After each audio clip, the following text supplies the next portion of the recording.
Welcome back to the Athlete's Feet podcast, hosted by Lincoln McKinnon and Tanner McLaughlin. Today we have special guest Isaiah Bagnah, former Boise State and now BYU defensive end. Stay tuned to catch his journey from the start of his football days all the way to now.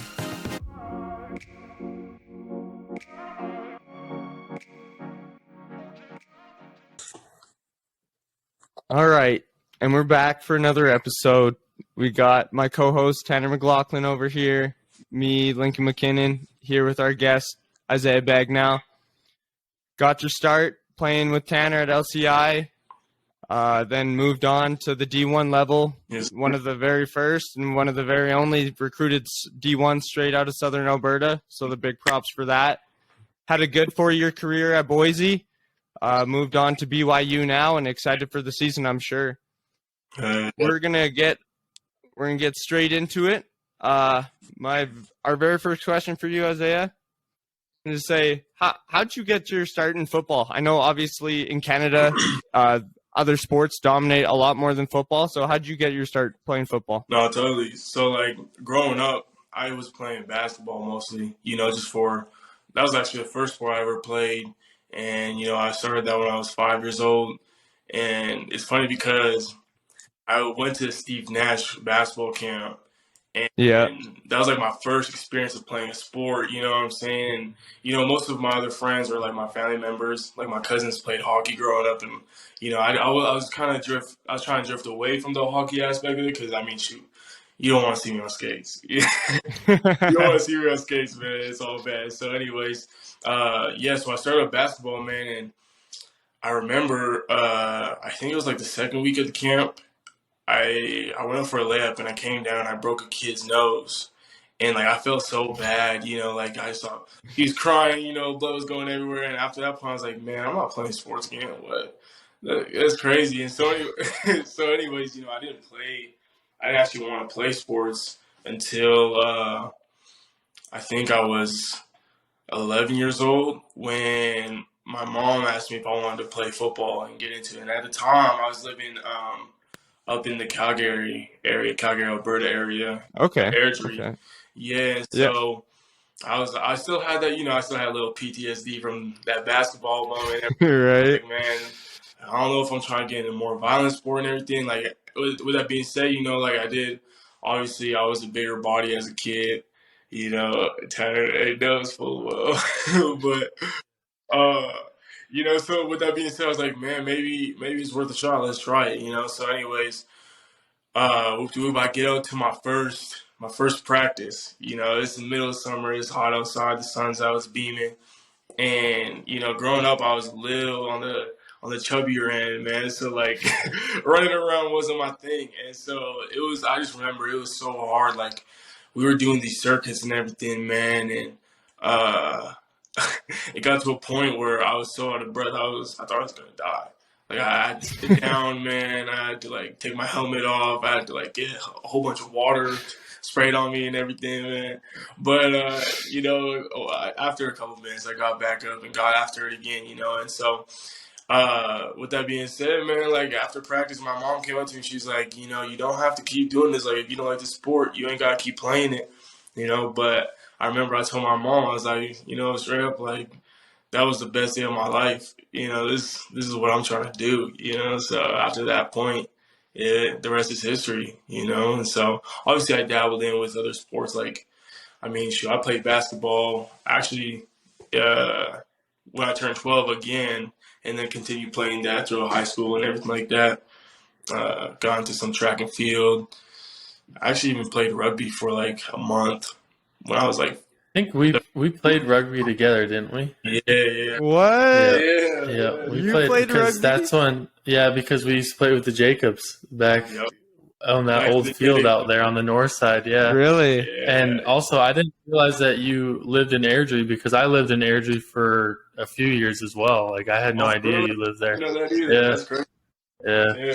What was your favorite year of football growing up? What was your most memorable year growing up as a kid? That was a tough one. I definitely say, my sophomore year was definitely up there. My 10th grade 10 year. It Fun was year, crazy. good year. Just That was a good Yeah, year, man. yeah. Just get into it. And, I got to ball with y'all, man. And all that stuff. That was pretty cool. But I feel like my favorite year for sure was just my junior year. It's because at that point in your career, you're not worried really. At least for me, I wasn't worried about like no scouts or nothing. Like I was really just going out there to play. I had let it right. loose, and there wasn't no extra stress on my back. I was just trying to get out there and hit somebody. And Yeah. really, when I look back at it, like that was probably my best year of high school football. You know what I'm saying? Just go out there and let it loose. And so, You yeah, still have fun, right? that's what I'm saying. That's what that's what it's all about. That's what high school football is all about. People nowadays, I feel really get, tied into the whole business aspect of it. And that's cool and all, don't get me wrong. Like times are changing. That's just how it is, especially with NILs happening at the high school level. But, I feel like that's one thing that I'm grateful that I got to, I guess, indulge in more. Just, the high school feel of it, the Friday Night Lights kind of deal. And so, yeah, man. Yeah, for sure. Like there's definitely a different level to it. I'm sure even now with you guys playing at this level, it's more or less your job than just going out there because you love the sport. Definitely. So just playing it with no strings attached, right? Literally, Shoot, that's high school was so fun. I mean, you just go out, you get to go play with your best friends. Like you don't have to worry about nothing. You don't have homework to do. Like now we come home and we usually do homework. We got to eat. We got to do everything, prepare for the next day. But in high school, it's great. You just go play, have fun. And we used to complain about the practices in high school. And I mean, the practices now are night and day. Like it's not even the same. So we miss it. I know Isaiah misses it. I know I miss it. I'm sure most people that aren't playing anymore miss it. So. And you said when you were younger, obviously you weren't in the best shape or anything what you are compared to now. At what age did your body really start turning into an athletic build? Because by the time I met you, you were definitely a more than athletic kid. So at what point did that start to change? Honestly, man, it didn't start until like my freshman year. Even my freshman year, I was kind of on the bigger end. You're still too. chubby. Yeah. That baby fat was still on me, So, actually, I feel like I even had my baby fat going into like my freshman year of college, really, but at the time though, it definitely because I started to get taller, right? It stretched out on me, Right. you know what I'm saying? So it definitely did start like my freshman year of high school, and then my body started to just mature a little bit more and get into it. But I don't feel like I truly got out of that phase until just actually pretty recent in my life, kind of like 3 years ago, I want to say. Just with all the training and everything like that. But yeah, well, I've known you. I've known you a long time, Isaiah. I've seen the changes your bodies have made. Like we used to go to church together back in the day. Like I've seen you do the whole 180, and it's been pretty amazing. Especially when you got to Boise. I mean, you've transformed your body. You've gotten faster. You've gotten stronger. You've created this physique for yourself that's optimal for trying to get to the NFL. What was that first week getting to Boise? Because everyone talks about the shock, the culture shock that you go through when you first get to university and you start playing football. What was that first week like for you? And tell us about it. No, it's funny that you say that actually, because I remember my first day we had conditioning we had it out on the blue.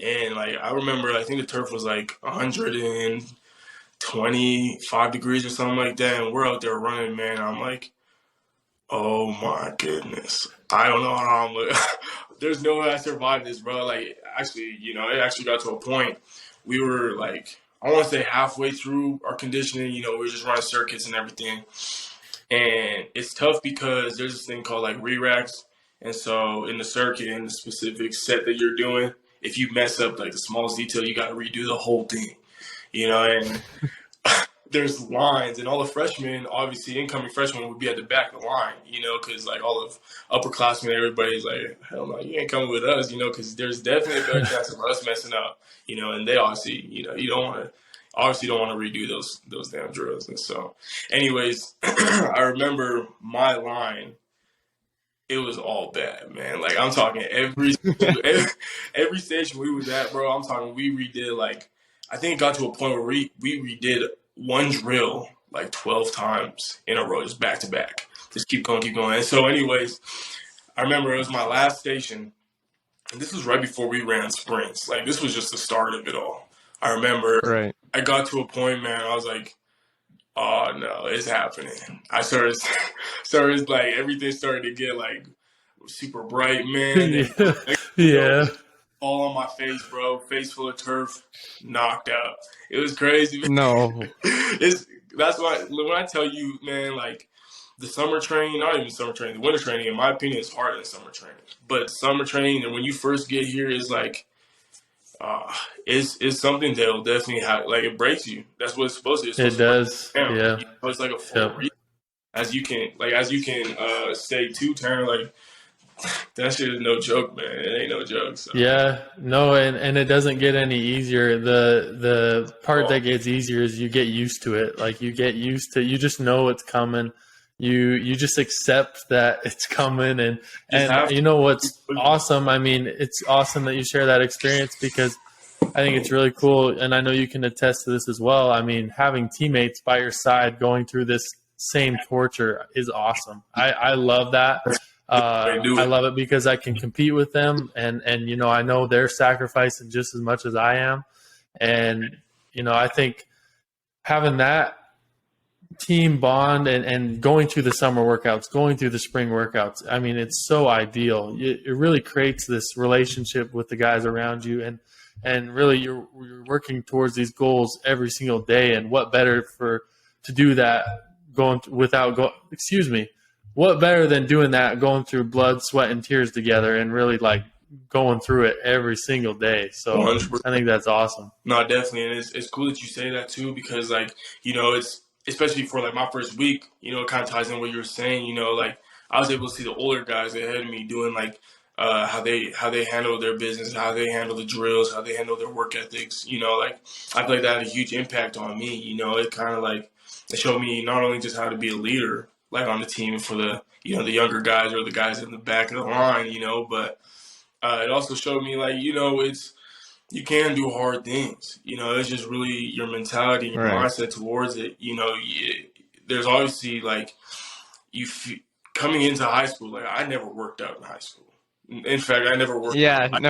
I never worked out once, man. Let me tell you that. So like, I didn't know my boundaries or the boundaries that I can push myself past. Right. Push through. It's a skill. It's a skill. It is, you know, and it's not something that just comes like overnight. You know what I'm saying? Like you really do have to build it up. You know, it's a constant improvement. It's something you always got to work at. And I feel like now, you know, obviously, like Tanner said, shit doesn't get easier. You know, in fact, the workouts probably get harder as you get older, you know, just because of the mental aspect of it too, and just how your body feeling, you know, even like after certain workouts, your body's probably like all messed up and everything. Shoot, next thing you know, you got to go run like 25 sprints or something and then go squat like 400 pounds. You know what I'm saying? So like, with that being said, it doesn't get easier, but it's just you're building a certain tolerance, like a mental tolerance in a way. And like mental toughness, really, that's what it is. I feel to where you know you can withstand anything, and yeah. So it doesn't get easier, but you can definitely start to get better at handling it all. And yeah, so and what could you say, you know, to especially to the Canadian kids, because you know it, you mentioned it. You didn't work out growing up. That wasn't something that was really pushed, and you know. Going back to LCI, they're starting to get it done. That's our high school that we went to. Going back there, we're starting to see a change. You know, Alberta is starting to change in that aspect. They're starting to have workout programs. How crucial is working out in high school? Because we didn't have that. We came in behind. You know, we had to start from scratch, and that hurt us. What would you say to the younger guys that are not taking the weight room as serious, and how would you tell them to approach it, really? I would say take it serious. Get your ass in the weight room. You know, quit playing around. It's all fun and games in the moment. But, like, if you truly want to get to this place, like, because for me, I truly believe that if I was doing what I was supposed to be doing in high school, like, working out-wise, like, I would have had a better opportunity of playing my freshman year. You know, maybe shoot. I mean, I did have some guys in my position who ended up going to the league after my freshman year. So obviously, I wouldn't be a starter. But with that being said, I definitely could have seen the field more. You know, I would have came in and I would have been more prepared. You know, like we talked, I feel like such a big aspect to the game is how you prepare. In all honesty, you know, and that's something that a lot of people, you know, just take for granted. You know, a lot of people shoot. I was the same way. I used to be like, you know, I can just go out there and ball. It's whatever, you know. But like at the end of the day, that's not how it works. You know, there's so much that goes into it physically and mentally. And so with that being said, like coming out of high school, I get it. Like for some of the guys, they're like, oh, we're hoopers. You know, in the off season, we're hoopers. You know, we're not in the weight room, we're in the gym. But honestly, like if it's something that's really serious and something that you wanna chase, a dream that you're trying to chase, that's something that I would say, you know, you better get your ass in the gym, start lifting weights, you know, because once you get to college and it's different. It's no joke. You know what I'm saying? No joke. Sure.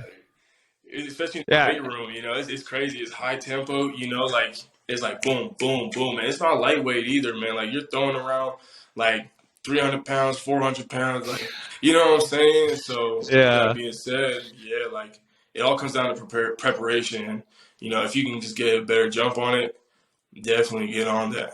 It's no joke. It's no joke, man. Right.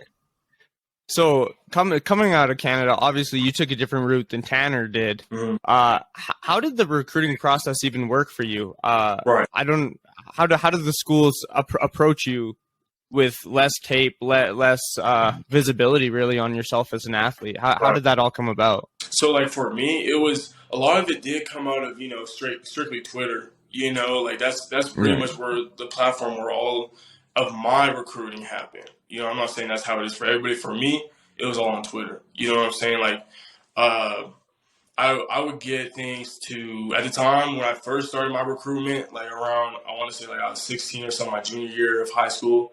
I was starting to get like awards and achievements, you know, like around the country and everything like that. You know, like I remember I got like first team all Canadian or something like that my junior year, and like they posted on Twitter. And I was like, yo, let me go ahead and retweet this. Let me put this on my profile, because ultimately at the time, shoot, I wasn't big into social media at the time. You know, like I got Twitter strictly for football. You know what I'm saying? Just for like college coaches to tap in with me here and there. You know, so I basically built my Twitter profile to be like my portfolio in a way. You know, it's like my resume. 100%. It's huge. It's huge nowadays. And like that's how it's works. Like your business card. You know? Yeah, it really is. And like you see so many guys, bro. Like if you look on Twitter, you see so many guys getting like offers or like coaches. It's as simple as a follow. Like it's literally just a press of a button of a coach on your account. You know what I'm saying? And so with that being said, man, like what I did was I would retweet everything that had to do with my accolades or like my achievements, yada yada.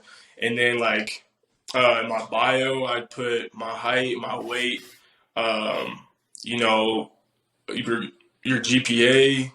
I also put in like, you know, all Canadian for me. Like if you get the honor to achieve that, then shoot, definitely, you know, you just got to promote yourself on your Twitter page. And like I said, that's where it all happened for me.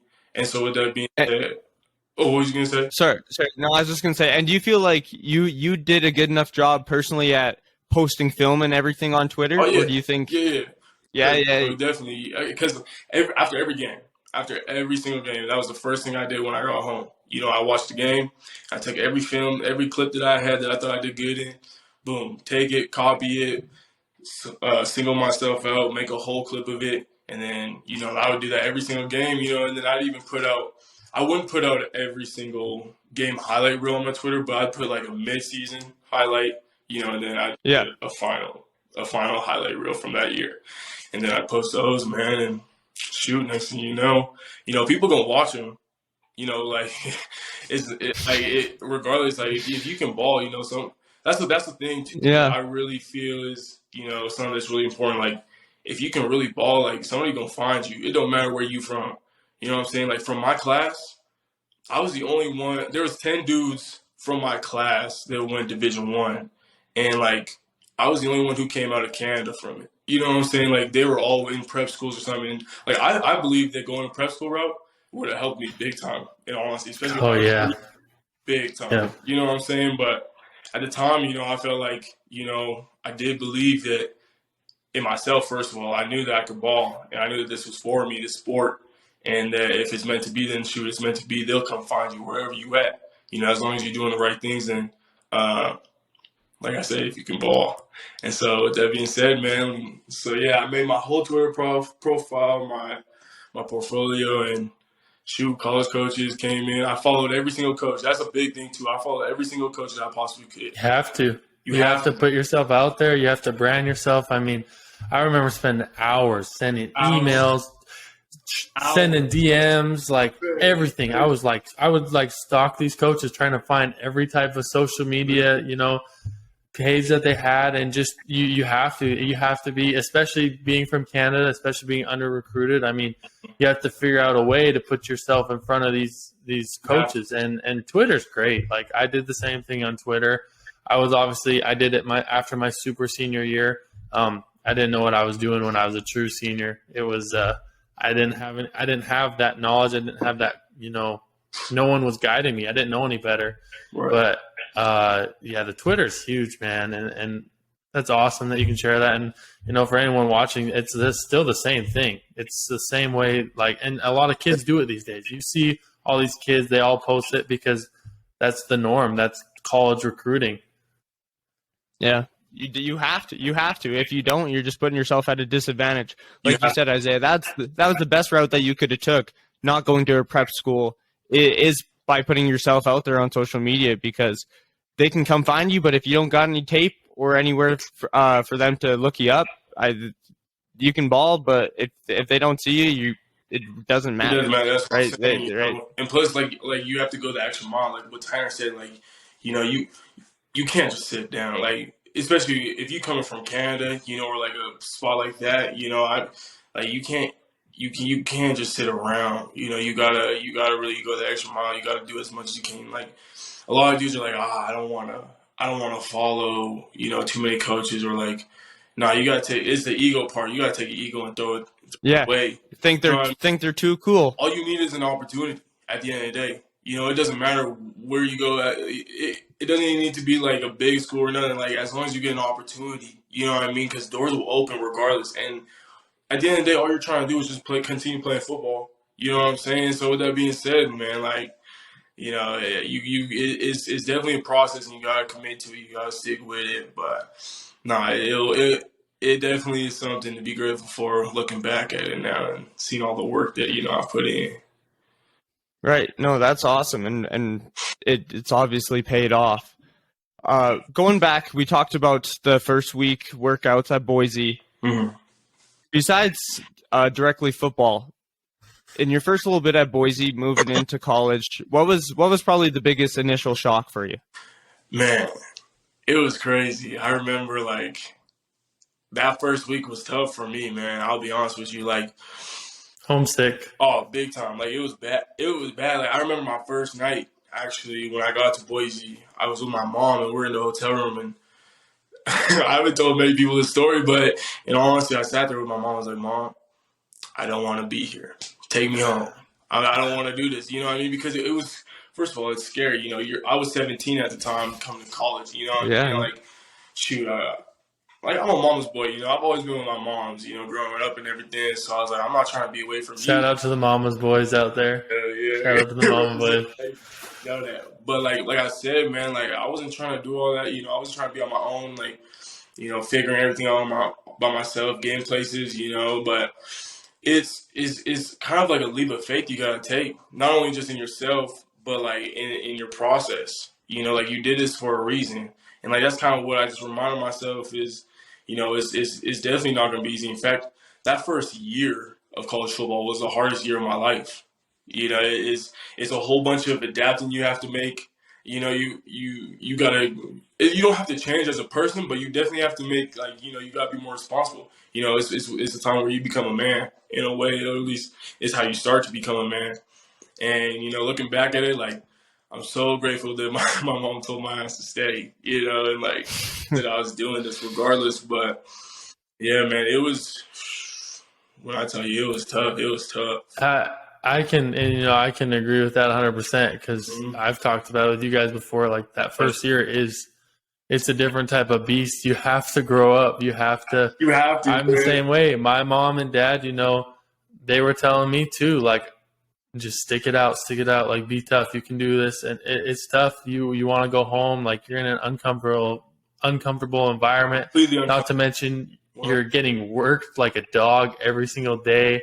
Plus school. Like, I mean, there's so much you can add to that. Like, but man, the amount of reward that comes out of getting through that is just unreal. And you should touch on that too, Isaiah, because you know how it is. Like, getting past that first year, that next year you're a different animal. Like, you are confident, you can go into it and really play ball. It's a completely different story the next year, man. Like, shoot, I remember for me, like, that was my second year was my COVID year, actually. And so we only had it was a weird year already, like, as you already know, and like, as you can imagine. But like, for me, that was my second year was when I had my first start, in college football, and I was in a spot, like, obviously I definitely couldn't have done that my freshman year, because of what you just said. Yeah. Really, it's your whole transition year. You're just trying to survive. You're just trying to get through it. For the lucky few, who can come in and just like start balling out and doing good and everything, like, congrats on you, you know what I mean? But the thing is, like, in a lot of cases when that is the case for some, they're prepared.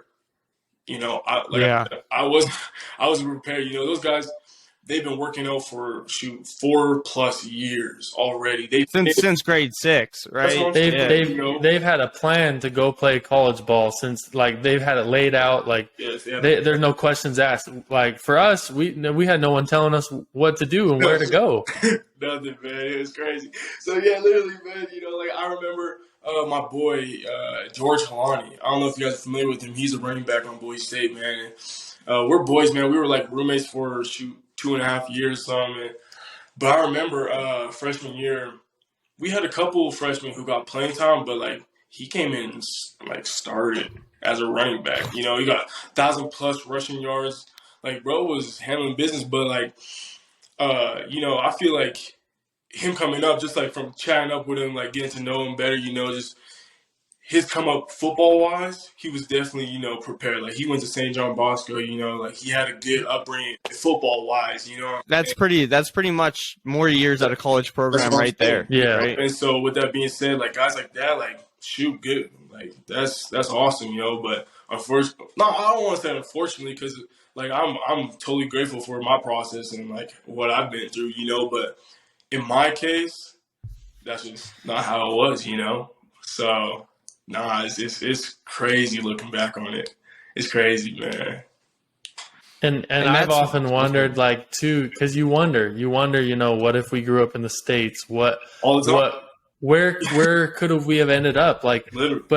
But I've, at least in my opinion, I've gotten to an age where I'm like, man, that was the route that was supposed to happen. I've met so many people that I love and friends that I've made, and I know that the route that I took because of growing up in Canada, because we didn't get the same, push that Americans got, I wouldn't change a thing. Now for our kids, I already know for your kids, it's gonna be, it's over. Like, we know what to do right away. Oh man! As soon as they hit 5 years old, they best be power smart, man, power clean. So no, definitely, man. It's crazy to think about, especially like where we come from, man. It's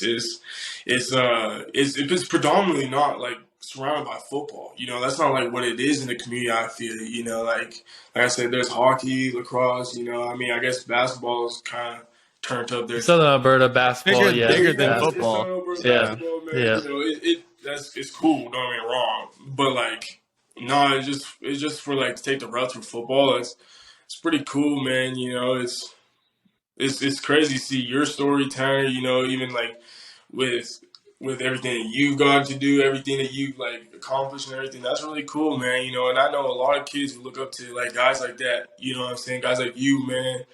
And so guys like me, not to be like that guy or anything, but truthfully, it's I feel like it serves a huge, service really to the community, and it's something to really be proud of, bro. So It is. I mean, They need someone to yeah. look to, right? Yeah.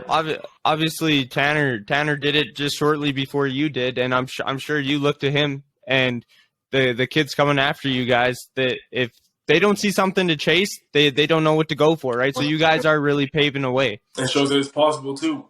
And it's funny that you said it, Lincoln, because like I remember my senior year when I was making my decision and everything. Like I was chatting up with Tanner, bro. Like I remember I was FaceTiming you, and I was like in my room and we were talking about like, man, I don't know what to do about like what school, what it's gonna be like and everything, man. And it was really I'm blessed to have the opportunity, man, to like have you take that first step for me, bro. Well, for you obviously, but like in my eyes, for me too. You know what I'm saying? So it's crazy, man. It also shows like it is possible. It is possible to It is. stay where you at. And like have faith and believe in yourself. You really bet on yourself too. You know what I'm saying? At the end of the day, but shoot, yeah. So And it's I love the fact that we grew up in Canada because we came out so underdeveloped and we had to work for every little bit that we've gotten. Like it wasn't given to us at all. We have really struggled to get where we're at today. And like I would say to anyone watching, like you just have to keep working. You have to keep believing in yourself. And you have to, you're going to question yourself. You're going to have days where like, man, I don't know if I can do this. But I was 175 my true senior year coming out of high school. Like I was a different guy. I never touched a weight. I was a basketball player. You guys know this. Like I was a hooper. I ain't a hooper anymore, but once upon a time I was, and it was awesome. But you just stack days. You keep building yourself up, and I don't think I think there's some kids that, well, maybe it's too late to start now. If you start now, and it's just really self-improvement, trying to improve yourself, and this isn't just playing college football. This is everywhere in life. This is any sport. And I think it's cool because like you said, we're kind of examples for the individuals that don't get everything handed to them, don't get the opportunities like some of these other college players get coming out of high school or whatever. 100%. So just lots of work. Lots of work. 100%. And plus it's consistency. That's a big part of it too, Like it's like you can start, I feel like right now, but as long as you're being consistent with it, the process, and I'm not just saying like the physical aspect of it, like working out and everything, like yeah, that's obviously you need to stay consistent with that, but just up here, like this is the hardest part, like up in your head and in your heart, really, you got to stay consistent with your faith in yourself, really, in the process. It's you don't know. At that time in your life, I truly believe you don't know like what your purpose really is. You know what I'm saying? And like you don't even know what path is in front of you. All you can believe in is what you're dreaming of and what your dream is, first of all, and like the kind of person that you want to be. And like I feel as though for me, especially like growing up, I feel like I had my dream of playing professional football since I was 11 years old, since literally my first day of practice. You know what I'm saying? I've kept that same mentality ever since then. And shoot, I've been trying to take as many steps as I can to further progress in that process. But, it's just that consistency of like, believing in it and like not losing that passion. Like Tanner said, there's going to be some days where you're like, bro, this is not it. Like this is my body's getting messed up, man. Like I'm sad, I'm lonely, yada, yada, you know what I'm saying? But like, first of all, pain is temporary in all aspects, in all phases. You know what I'm saying? But also, I feel like when you're grinding, man, when you got your head down and just keep going and keep working all the time, there's a light at the end of the tunnel. You know what I'm saying? There always is. And like at the end of the day, as long as you can look back on, the work that you're doing, like the purpose that you believe in, that you're trying to have, that should be enough, and it'll be worth it in the end, But just saying consistent work, man. No, and I'm going to touch on it one more time because I know we're going to move on pretty quick. But I think when you are going through those tough times, I think it's best. Like for me personally, I always have an image of myself where I want to be in 10 years from now, and I just put that image into my brain when I'm doing sled pushes during the summer and it's 110 outside, like in the brutal desert, like. they're like, you go to some dark places trying to get through these workouts. And if you can control your mind and control your thoughts and just know that, man, all this shit is just to get that much closer to your goals, that much closer to your dreams and everything that you think about every day. Mm-hmm. So like you said, the light at the end of the tunnel, man, you have to be so good at training your mind to really allow you to do these crazy things. And you'll find yourself, proving yourself wrong or right, whatever it might be. 100%. It's knowing your why. Literally. Yeah, 100%. Knowing your why, that's what. You're always going to find the next thing that you're going to have to push through. But if you have those whys, then you're always going to find a reason to get up and get to work. Most so definitely. That's for sure. Most definitely. And so just for you, Isaiah, talking about the mental standpoint, obviously the first year is tough. Then you go straight into the second year with the COVID year. Just in that's tough. Man. You finally break out, right? You had your first start. You had a couple big games. And then right after that, the whole season shuts down. So after that, like what's even going through your head? What are you thinking? Man, well, it's crazy that, like, you brought up the mental aspect of it, bro, because like my whole college, I feel, career to this point has been impacted on my mental more than my physical. I've had to adjust more mentally than I did physically, you know what I mean? Because of the whole process. Right. When we talk about COVID, I remember, so I couldn't come back to Canada at the time when everything was shut down and everything. So I was in my house by myself for 2 months straight. I didn't see nobody or nothing like that. It was just me and my thoughts, really. And like that, man. And that's a tough situation for anybody to be in, right? You know what I'm saying, right? And I imagine it's the same for plenty of people out there, But I'm saying for me though, like it was a time, bro, where I really had to, where I got the opportunity to sit down with myself and like learn, okay, this is how I'm gonna deal with this thought, and really just try to further progress my mental aspect of everything. Because, man, like, when nobody's out there pushing you and like there's nothing to do, man. So like a lot of people just sit there and like watch Netflix or something. Like when you have to push yourself to get up and go out for a run, go do anything active, that was harder than you might have thought, you know what I'm saying? For sure. To do stuff like that, to keep yourself in check mentally, especially, it was something that definitely I feel set me up, I guess, for further progression mentally, and then after we came back for the season, I remember, it was tough because at the start of that COVID season, I didn't start. I was like second string. I got a couple plays here and there, I was still finding my way through college football at the time. And then we get to, I think, our fourth game of the season, and next thing you know, the next guy up. You know what I'm saying? The injuries happen. Next man up. Yeah. Shoot, I see myself, I'm starting second half against Hawaii. In Hawaii, like the humidity's going crazy, man. It's hot out there and everything, man. Like on every single special teams too, man. Oh, it was a crazy experience, bro. That's a long afternoon. That's what I'm saying, bro. And for somebody coming in and like that was like my first actual experience of playing college football.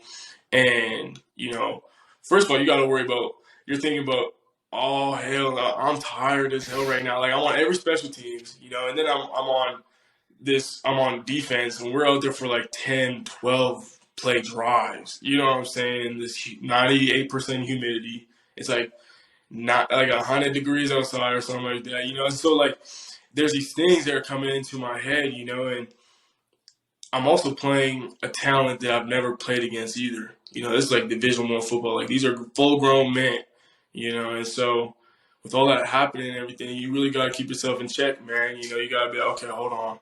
Let me take a second, breathe. Like, I'm here for a reason. They have me playing for a reason. If they didn't believe me, if they didn't trust in me or believe in me, I wouldn't be on the field. You know what I'm saying? So once I got a hold of myself and everything, really, got my feet in the ground, man, after that, the rest of the season was solid, bro. Shoot, the next game I had my first actual start, I had 2 sacks against Wyoming, and that game was Yeah. completely different, bro. Like, it was a whole blizzard outside. You know, it was cold, man. It was like some Canadian weather, you know. So yeah, I was in Yeah. my roots a little bit with that one, you know what I'm saying? And so yeah, bro. Then it went up from there, bro. You know, but it's just the initial. You know, you have to check yourself, especially like in times like that where you're uncomfortable.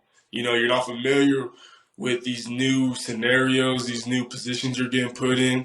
You know, but at a certain point, it gets to a point where you know it's like, all right, I'm good. You know, just let me get a hold of myself, and everything will be all right, man. You gotta believe in the work you put in.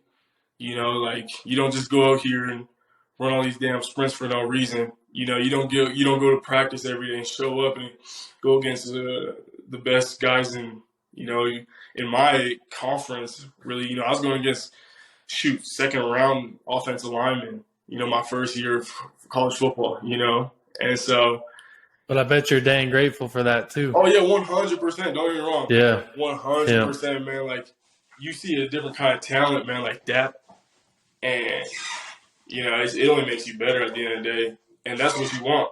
You know, at the end of the day, you just want to get better, and like even in getting like in the transfer portal, I don't know if I'm supposed to say this or not, but like I wanted to play against. I want to go on a team where I can play with you. You know what I'm saying? Where I can like get the best competition because I know exactly. Yeah, we'd be matched up every day. We would be matched up. You know, we'd be going. Yeah. You know what I'm saying? Like, I have a ton of respect for you, man, your game. You know what I'm saying? And like, I feel like that would only make me better. You know, and like I feel like it can go both ways and vice versa. You know what I'm saying? So you're right. I am most definitely grateful for that, man. It's crazy looking back on all that. It's insane, but. And just getting those reps at the end of that season before the shutdown for COVID, how did that really prepare you just to go out there and be confident in yourself the next year where you had the best year of your career so far, right? It was huge, had a ton of sacks. You played great. So yeah, how did it prepare you just to go out there, hit the ground running? No, totally. I mean, like, shoot, it helped a lot, man. You know, especially coming in, like I had those 3 starts under my belt, and at the time, you know, we were playing some pretty good talent. We were playing some pretty good teams for like the conference wise and everything. And so, you know, I had faith in myself. I got a little more confident. You know, I was like, okay, yeah, I can play. I can play ball. You know what I'm saying? So, coming into the next season, bro, that's exactly what I was trying to do. I was just trying to pick up where I left off. You know, we played the last game of that COVID season was the championship game, which we unfortunately lost to San Jose State. But I remember watching that. Yeah, it was tough, man. But they were a good football team. They were, especially at the time, man. Like they were pretty solid, bro. So, you know, I mean, I feel like I still handled business that game and like try my hardest, but it just doesn't work out like that. But anyways, the next following season, we had UCF first game, Central Florida, and I remember before that game, I was sitting there by myself, just in my locker, in the visitors' locker room. I was like, man, like we're not kids no more. Like this is where it really means something. Like you have all that under your belt now. You know what I'm saying? Like you put all this work in. You know, I spent that whole summer actually like trying to just reinvent my whole body. Really, you know, I was doing like training. I went on some crazy diet for like 2 months, you know, so I was prepared at that time, you know, that's where I was finally, okay, this is me, this is the kind of player that I am, you know, and so, shoot, next thing you know, I mean, I get out there and it was, up to that point, it was my best game I've ever played in my life, you know what I'm saying? It was that momentum that I took from that last San Jose State game and that chip on my shoulder from that game as well, you know, into this following season. I feel like at that point, it just kind of drifted onwards. So yeah, just the momentum. Yeah, Talk about you mentioned your diet. Talk about your diet because like we mentioned earlier, like we saw your body do a 180, dude. You were a different dude in high school. I'm not saying you weren't athletic because you were throwing down like you had a big build on you, but then we see this. I'm expecting you to go into college, be like a big DN, like 250, whatever, and you go in and you're like cut down, shit. you get super ripped. Like what diet did you do, and what made you decide to, choose the food that you did? Totally. No, so it's like I said, going into that, my junior season, I had a plan. I wanted to really become like an elite pass rusher. I want to be as athletic as I can be. And with that being said, I knew that I couldn't be as athletic and reach my full athletic potential unless I took care of my body and started eating right and like taking care of my body. Like on the physical end, I remember I was training 3 times a day almost for that whole month of May. Even going into June, really, like it just didn't stop. I was just on a whole schedule, man. It was a strict schedule. I'd wake up every morning, I'd go speed training and agility training, all that stuff, and then right after that, I would go. I'd go run like a couple miles just around my block. You know what I'm saying? And then later that night, I'd just lift weights. You know what I mean? I'd go in the gym and start lifting weights and everything, or do something at home, just a little body workout. But, just doing that on a consistent basis, I feel is really what changed my body the most. Made me faster for sure. It made me, I feel like it just helped my quickness too. I feel like just how I've always played, the game of football, like I feel like I like to say, like, I feel like a Kyrie Irving in a way, like on the field, just because like, Kyrie's shifty, man, and like playing against offensive linemen, I'm trying to take advantage of their slow feet most of the time and their big bodies. It's not easy to move at 350 pounds and being 6'8". It's not easy to catch me either when I'm doing something like that. So anyways, that's what helped me a lot with my, athleticism, my agility, and my athletic ability. But the food aspect of it, like I said, I ate real clean. I paid attention to my macros a lot. And it was basically I did a form of like a keto diet in a way where it was like very low carbs. Like I'm talking at the time, I only ate like, I think my max was 42 grams of carbs a day. Wow. But I was taking in 140 grams of protein every day. And then I also had 101 grams of fat every day, but I could not have any sugar. Obviously, like the total, like it's 0 grams of added sugars, obviously the natural sugars and yada, yada, you get it. But yeah, like straight greens every day. I make a protein shake every morning, throw some spinach in it, throw some, whatever fruits that I could use at the time. But yeah, and the thing is though, like, I felt like it helped me tremendously, and it didn't just help my body, bro, but like my mind too, and like, it was insane the change that I saw and felt. And I think, everything you're talking about, I think, the people that go on to be great and have good careers, good college careers, and hopefully, good NFL careers, there comes a point in their college career where they wake up and they're like, okay, I have to be a professional. This is my career. I got to train like a professional. I got to eat like a professional. I got to sleep like a professional. You got to take it seriously. And I feel like when you've made these big jumps and obviously this has led you to transfer to BYU because you're betting on yourself. You're believing yourself. Your body's capable of it. Your mind has been just fortified by these years of just beating it up and going through this crap. And that's the best way to do it. I mean, that's the best preparation to get you to the NFL and get the best out of yourself. And, that's all I'm hearing with you talking right now is just literally this is your story and how you are really becoming a pro. And I think that's so cool, man, to for you to have that and, wake up one day and just like, shit, like I got to wake up. I got to go do all this extra stuff on my own because there's no one pushing you to do that but yourself. When you got to Boise, there's no way in heck you're going to do that extra stuff on top of the workouts that you already got going on. So, I mean, that's so cool. And like I said, that's the difference between the guys that do okay in college and the guys that, dominate and have really good careers. 100%. No, I appreciate that, man. It's very true. Like you said, at the end of the day, bro, nobody cares. Nobody. I mean, obviously you have your coaches there, like they have a set plan for you or whatever. But like you said, the great ones, it's that extra distance you got to take. You know what I mean? Like I remember I was watching this one podcast with Ray Lewis, and I forgot exactly what it was. But anyways, he said, he was like, greatness is an everyday thing. You know what I mean? Like and greatness is the loneliest thing you can do. You know what I mean? And my mom, I'm saying that because it ties into this philosophy that I've always lived by, man. And it's true when my mom would tell me a lot of times it's lonely at the top. You know what I mean? Like, you gotta do a lot of things that a lot of people won't do. You gotta be different. You gotta set yourself apart in order to be great. You know what I mean? That's really just what I'm striving to do. And so with that being said, man, I appreciate you though. No. There's definitely, it's the truth. It's just like you said, you look at so many guys, especially performing right now in college football, and the guys that I imagine and who I know too, personally, and I see it kind of, I see what they do on a daily basis, how they go about their business, how they carry themselves, and is you got to be different. You got to find a way to be different.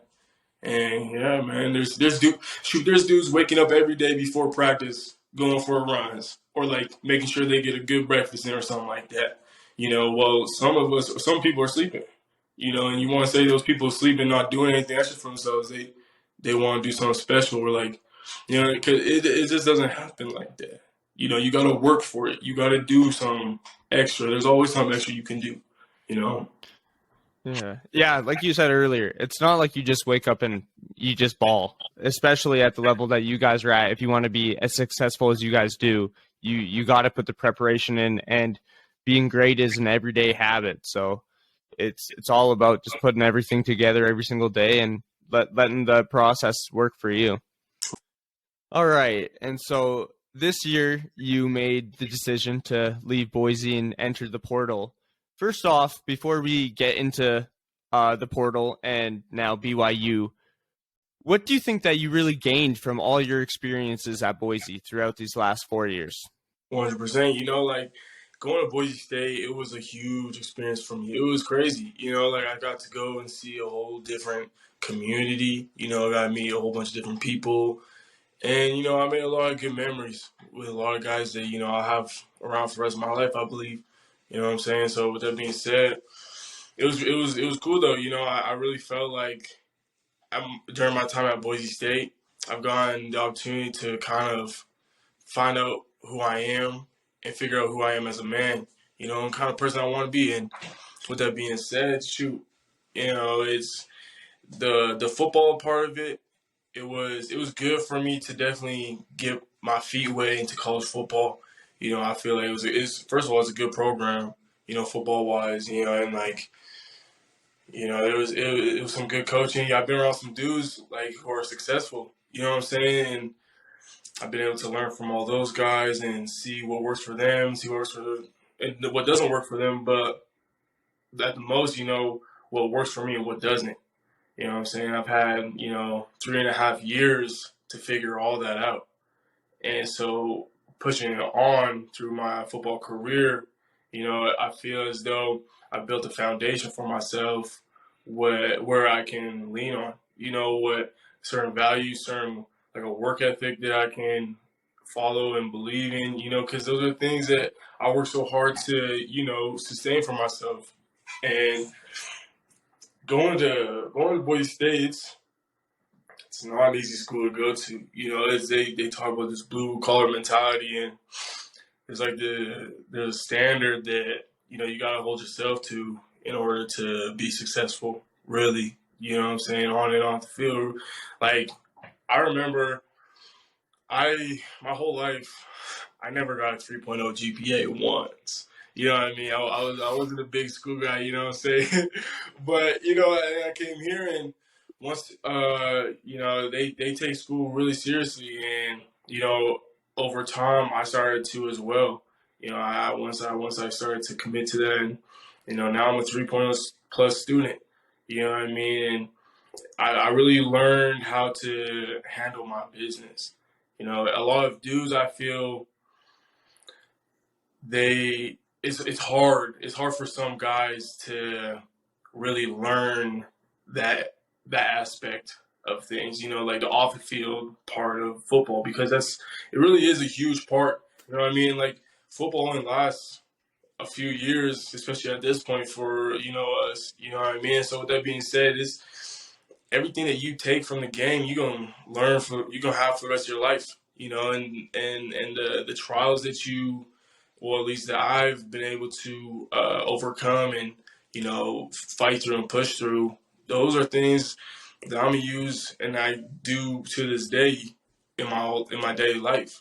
You know what I'm saying? So, with that being said, like, I've been able to learn a lot from going to Boise State during the time being, and yeah, I'm totally grateful for the opportunity. And like I said, that was the first time where I really got to step on to the Division I level, and make a name for myself. Yeah, that's huge. And just touching back on what you're saying about school is, we talked about how being great is a habit, and that's not just about being a football player. And you can definitely add that to every aspect of your life, and school is another one of them, right? So it's all about growing up and becoming a man, and it's awesome to see how you've changed your habits to really do that. So that being said, ultimately you did make your decision to leave Boise State. So from a mental standpoint and a physical standpoint, what really led to that decision? Yeah, so when we talked about my junior year and the kind of things that I was able to do, and the opportunities that I had to get on the field, start, I get after the quarterback, make some good plays and everything. Those were things that I was trying to use going into my senior year, my fourth year. And so with that being said, I had a plan in my mind where I was going to be able to be a big part of the defense. And that's something that me and the coaching staff and the rest of the defense really talked about and we're looking forward to, and worked extremely hard all spring and summer and fall camp towards, for this upcoming this past season. But just like a lot of things in life, sometimes things don't go how you plan them to. You know what I'm saying? And since it was so late in my career on the football aspect of it, I can't be playing around with my future. At a certain time, there's, to an extent, it's of course you got to commit yourself, whether you believe in it or not. That's just part of the program. And like, there's always good intentions and everything. You know what I'm saying? But at this point in my career, I gotta look at it like a business. You know what I'm saying? I gotta be in the best position that I can be to, like I said, further chase my dreams and my goals. And so with that being said, my time at Boise, on the field, it was cut a little short than I would have liked it to, just because of the de- the decrease of playing time and just all around opportunities that I had to get out there on the field. Because you can't you got to be on the field. Like coaches, like scouts want to see you play at the end of the day. Like, yeah, you can. It doesn't matter. Like, yeah, you can be this big name athlete, this prospect. You know what I'm saying? But if you're not out there showing what you can do and like showing what kind of athlete you are, a football player you are, then it doesn't mean anything at the end of the day. You know what I'm saying? So to further put myself in the best position, I decided to enter the transfer portal. You know what I mean? And going through that, that's a whole different story, the whole transfer portal thing. But yeah, no, that's like the biggest reason why I decided to leave Boise State. It wasn't nothing like, it wasn't no bad, it was on bad terms or nothing like, like I said, I have mad respect for everybody at Boise State and in that program and all the faculty and the players. Those are some of the hardest working people I've ever met in my life or seen. But like I said, it's just my time to move on. Right. And then finally making the decision to go to BYU. How do you feel like that helps you get into a position to chase your dreams and ultimately get to the NFL? 100%. Well, coming into this defense is actually pretty cool because my position is pretty similar to the one that I had at Boise State. At Boise State, I was an outside linebacker. They call it the stud position, really. Right. And it's usually the outside linebacker to the boundary. And so in this defense here at BYU, I'll be pretty much doing the same thing. They call it the outside end. And so it's like a defensive end outside linebacker hybrid. But the only difference is in the past, I've been utilized a lot in my pass drops, and those in that different variety of the game, But in this defense, which I feel like is my strength, I'll be pass rushing a lot more. I'll be able to perform in a way that that not only that I'm used to mostly, but also that I feel like is the biggest aspect to my game. Even though I do believe that I have good versatility in all aspects of defense, that's where money's at for me. You know what I'm saying? So with that being said, it puts me in a good position. And obviously, nothing's ever given. I can't wait to come in and start competing for that spot on that defense. But obviously, I have faith in myself, and once the time comes and decisions are made, and I get the opportunity to get out there on the field and hopefully help the team win, that'll be really good for me. I feel like it's like that next step in a way, in my college career, and plus, it's cool because BYU just got into the Big 12 this upcoming season, and so it's big time football, man. Why wouldn't I want to play on a big scale, on a big platform? You know what I mean, and showcase my abilities. That's what it's all about, right? And so, yeah, that's why I can't wait. That would be awesome. It's actually a really cool community. The fan base and everything like that. Y'all know we got a lot of BYU fans up in. Anyways, so yeah, like I got to play at LES Stadium here in Provo twice now, and the first year was my redshirt freshman year, and so I didn't really get to have too much of an impact on that game. But this last time we came down, it was actually my third year here. And you balled out too. Yeah, it was a really good game, man. I feel like it really kind of showed how much of an impact I can make on the defense with the rest of my guys. You know what I mean? And I mean, like, I'm not trying to say obviously it's all just me, but I do feel like it was a great game. I feel like it also made a name for myself really for that game as well. And so with that being said, it's funny though because sometimes I talk to some of the guys here on the team ever since I've been down here, and they're like, "Man, we remember that game, bro," and all that yada yada. So it's cool, But yeah, man, that's why I chose BYU, and plus, it's really cool because when I came down on an official visit when I was in the transfer portal and everything like that, and I got to meet the coaching staff and get a little vibe for the city and everything and the football program, and it felt like I was at home. When I came through and got to experience everything like that, and it felt like it was it was meant to be. And so with that being said, the rest is history. No, that's half the battle right there, is feeling comfortable in your environment.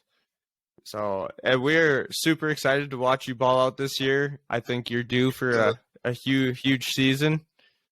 And we're super appreciative of you being on the podcast. You're the first athlete that we've had on, and yes, sir. We're super happy to see what you're gonna do this year. Tanner, anything you want to touch on?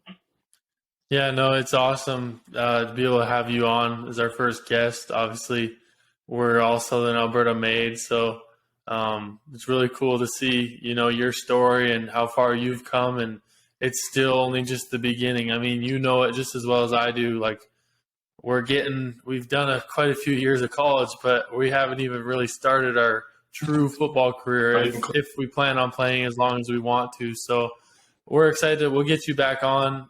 We'll get some updates when, after you have this crazy breakout year, and we're looking forward to it. I know you're looking forward to it, and BYU got themselves a really good player. So appreciate that, man. Thank y'all for having me. For real, I appreciate it.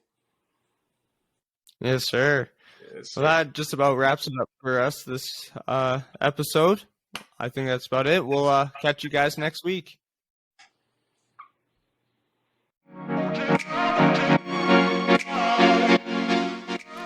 Thank you for listening to the Athlete Speed podcast. We'll be back next Thursday. Please subscribe, leave a 5-star rating, and hit us on Instagram with any questions you got.